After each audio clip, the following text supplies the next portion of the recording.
দিয়ে আইএমএ জাহিলিয়াতকে তারা হার মানিয়েছে।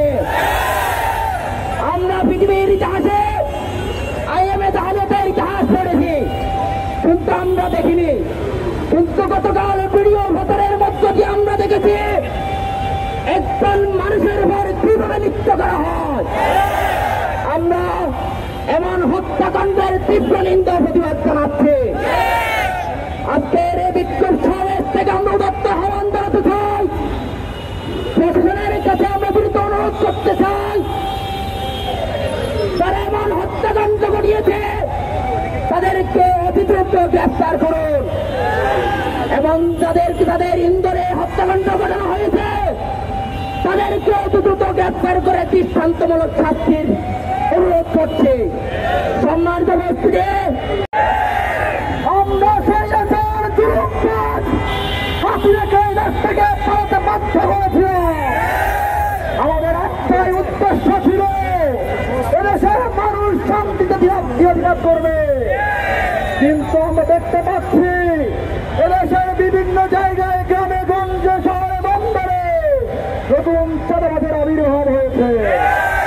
আমরা দেখতে পাচ্ছি হাসিনার পলাতক সেই আওয়ামী ফ্যাসিবাদের মতন সন্ত্রাসীদের মতন আরেকটি সন্ত্রাসী বাহিনী তৈরি হয়েছে।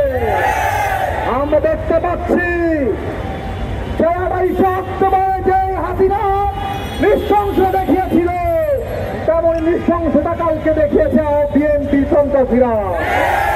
সংগ্রামী ছাত্র জনতা, আমরা এই সন্ত্রাসকে দেখার জন্য কিসের অভ্যুত্থানে আমরা ছাত্রলীগকে এই বিদ্রোহ ছাড়তে বাধ্য করেছিলাম।